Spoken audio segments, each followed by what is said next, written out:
When I was a little boy, I thought of God as a big guy who sits on a big throne and watches over us. Well, that picture, painted in my mind, might seem to be slightly uninspired. It seemed to make sense to me at the time.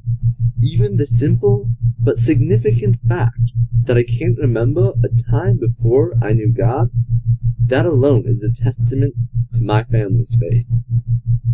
Today, my image of God has become more abstract, since God is a spirit, and it's hard to comprehend an all-knowing and all-powerful being.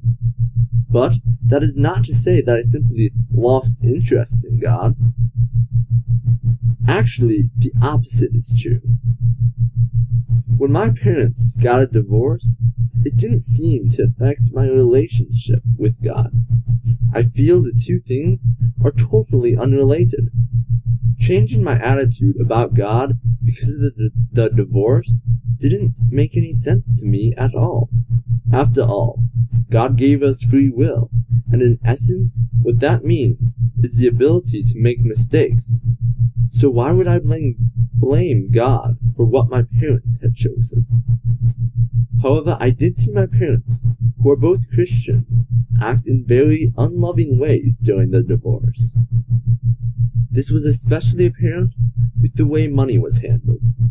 My dad did not feel it was his responsibility to provide for my brothers and me. My mother was frustrated because money was always a problem. Neither one of them seemed to be thinking of how their actions were affecting us. So I lost the sense that kids are supposed to get as far as their parents giving them an image of God.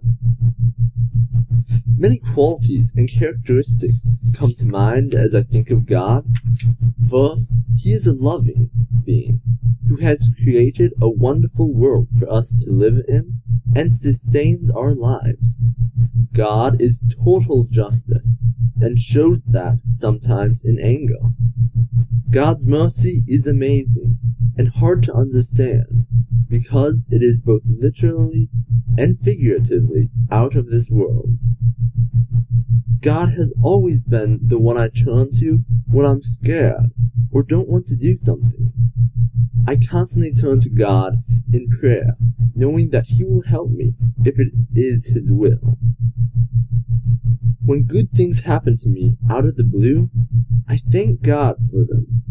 Whenever these little miracles happen, I can see that God cares about me personally, and in this way shows His love for me in many ways. Examples of God's love and care for me are evident. Because He gave me a great mother, God also gave me great brothers who are fun just to hang out with. Whether it is playing video games, watching some sort of anime, or just sitting around chatting, we will talk for hours on end. Whether it is talking about the newest idea for a video game, or delving into deeper topics, they are really a blessing in my life. Sometimes we don't really think about some of the things God does for us, like how He is constantly protecting me from Satan and sin in general on a daily basis. Think about it. There's a lot of evil in our world today, and while I might not be perfect, I can safely say that God has been with me throughout my life, and I am trusting that He will be there for me for a long time to come.